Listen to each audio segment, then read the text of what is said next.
This morning on The Young and the Restless, Adam and Tucker get into a verbal exchange. Victor makes a surprising discovery, and Nate pays a visit to Victoria in her hotel room. Victoria prepares a drink and waits in her suite at the Grand Phoenix Hotel. She paces, settles down on the sofa, and sends Nate a text message with the room number. After reading Victoria's text message, Nate remembered telling Elena that he and Victoria were merely doing business. While drinking his drink and walking to the elevator, he fantasizes about kissing Victoria in the workplace. Nick appears, frowning. Is his sister still alive? He inquires. Nate defends himself by saying he doesn't always know where Victoria is and that they finished up a while ago. Nate says he and Elena got into a fight, so he's spending the night at Nick and Elena's. Nick observes as he enters the elevator. Adam is having a drink at Society when Tucker approaches and takes a seat at the bar next to him.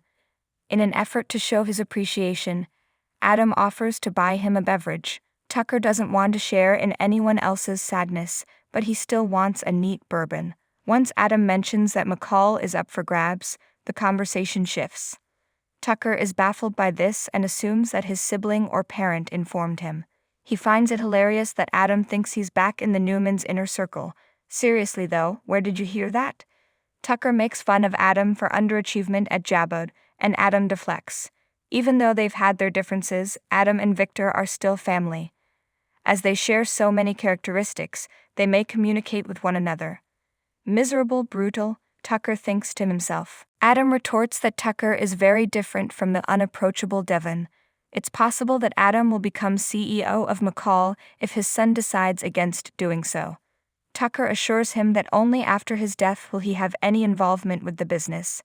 There is a toast.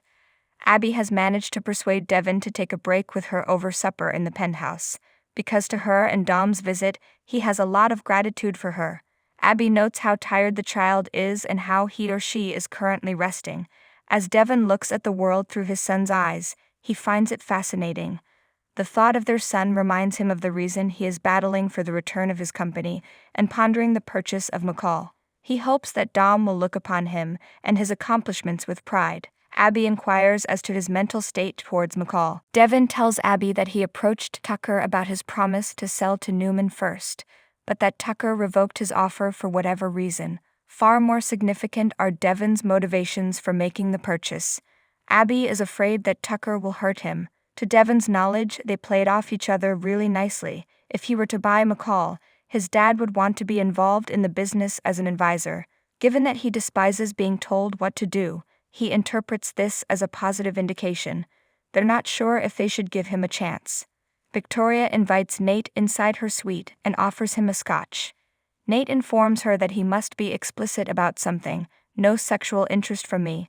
I didn't want to respond rudely by ignoring it.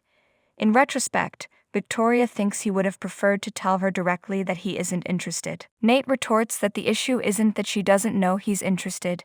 The issue is that she does know. He has 2 serious partnerships, with Elena and Newman Media, in which he has no intention of jeopardizing his dedication. Victoria warns Nate that comments like this might undermine a woman's self-esteem. Nate says he wishes he could throw caution to the wind more than she realizes, but he's committed to a lady he cares about and doesn't want their professional relationship to suffer. He credits her with making him happy at Newman than he has been in a long time. He acknowledges experiencing strong desires and passionate emotions, but says he must push through them. As a result, they are able to maintain a positive working relationship. It's important that they don't give in to their emotions. Victoria is not insulted in the slightest. In fact, she informs him that his sincerity just makes him more attractive. He checks in with them to see whether everything is fine. She assures him that they are and that she will be seeing him tomorrow. The protagonist, Nate, leaves the room. Adam informs Tucker at Society that upon the completion of the sale of McCall to him, Victor plans to place him in command. If that's the case, Tucker is relieved that he has no plans to sell to Victor. He states emphatically that this is never going to occur. Nick walks in and observes that they are listening to themselves talk for pleasure. "What is this, a Newman convention?" Tucker exclaims. Adam explains to Nick that Tucker was merely laying down a challenge in terms of McCall. "What would it take for you to change your opinion?" he inquires. Tucker reveals to Adam that he values Devon above all else and has no regard for Adam. And he's out the door. Nick claims Adam has figured it out. Tucker has no intention of selling them his business. Is he going to give up now? Adam refuses and insists that all they need to do is make sure Devon doesn't fall for it. He is skilled at manipulating the dynamics of a troubled father-son dynamic. Nick and Adam argue over whether of their parents is better, Victor or Tucker, and Victoria or their father. Nick thinks Victoria and Adam are too similar, thus he doesn't want to be involved in their fight. Adam, he advises him, should start his own company. How come he needs Tucker's? Now that he is expecting a kid, Adam has even more motivation to defend it, as he hopes to pass on the Newman name to his offspring. After convincing Abby to spend the night at his apartment, Devon and Abby make out on his couch before retiring to bed. As Nate finally makes it to Crimson Lights, Audra asks him why he isn't out with Elena. He claims that Elena was exhausted, and he himself is having trouble sleeping. Audra inquires if he has seen Victoria so far tonight. Why do you ask? Nate asks. She wanted to know where the McCall purchase was at the time. Nate claims he spoke with Victoria about it. When he prepares to inform Audra, she offers him a seat. According to what Nate has heard from Victoria, she pressured Tucker into selling her the business. Audra recommends that Nate contact Evan, but he is not interested. He must approach making peace with his relative with great caution. According to Audra, he can hold his own with confident ladies like Victoria. Audra and Nate are being observed by Audra from the patio. It's time for you to get going, Nate informs his coworker. They both know Elena will be up waiting for him. Tucker approaches Audra after Nate has left, saying, Well, seems like you've been up late working. Adam reports back to Victor at the ranch about his recent conversation with Tucker, who seems extremely intent on striking a bargain with Devon. The gap between Victor's expectations and reality seems too wide. When Adam saw him, Tucker reportedly exhibited a high degree of assurance. Victor is relieved to know that Adam won't give up. He needs it to provide for his loved ones. Adam reaffirms what Tucker has already told him, that selling to Devon is Tucker's ultimate goal. Leave that to me, Victor says. Adam and Victor conclude that they require Devon's assistance. Adam thinks it would be best if Victor met with him in person. Perhaps they could set something up for tomorrow morning. Victor scoffs and replies, "To hell with it. I plan to see him later on today." The mustache is overjoyed that Adam will soon be returning home. Adam reassures him that his motivations are entirely self-centered. Victor is aware of this. Devon, at home, unbuttons his shirt and comes down to answer the door. Hey, it's Victor here. He knows it's late, but he needs to discuss Tucker McCall. Devon learned from rumors that his father made an offer to sell the family business to Victor. Victor affirms this and then inquires of Devon whether or not Victoria was correct in assuming that Devon had no desire to work for the firm. Devon is considering a rethinking of his position. It's intricate, and he's not confident that Victor would get it. As he enters the flat, Victor challenges him, "Try me." When Nate gets to his apartment, he finds Elena sitting on the couch waiting for him. Specifically, she wants to know his whereabouts.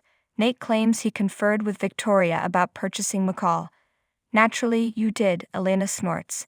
Nate hopes she understands her worries are unfounded. No romantic feelings exist between Victoria and me. It's funny, because that's exactly what Elena admits she told Devon about him back when they were dating. Nate explains that Victoria is set on getting McCall, so they need to discuss it to iron out the details. Victoria is brutal, Elena thinks to herself. The woman is relentless in her pursuit of her goals. When Audra mentioned acquiring his firm or Nate to Tucker at Crimson Lights, he asked if she was serious. That both are possible, as Audra points out. Nate is quite the catch, so she has competition. Elena may have more teeth than she realizes, Tucker cautions. Audra doesn't even consider her a rival. Victoria Newman is what really has her on edge. Tucker is shocked by this and warns her that stealing the man her boss desires is extremely risky. Audra has gotten herself back on her feet after far messier situations. The adage goes, the greater the risk, the greater the gain. Tucker cracks up at the thought of her appreciating substantial compensation. It's unfortunate, in his opinion, that Devon no longer trusts her because he would have liked to have her guide his son toward convincing him to assume control of McCall. He would have made a return offer of something she values. Audra inquires as to what he might possibly provide that would pique her curiosity. While visiting Devon, Victor expressed his regret at the tension between Devon and Lily. Devon claims he has been forced to take this action in order to safeguard his family's name after Lily and Jill. That's why Victor is mystified as to why he's pursuing McCall. Devon describes it as a fallback plan. Victor could be willing to forget about McCall if Lily and Jill agreed to keep him company. For his part, Victor says, "Let me see what I can do, all right?" Abby walks up the stairs wearing Devon's shirt at that very moment. "Dad," the question, "What are you doing here?" caused her to gape in shock.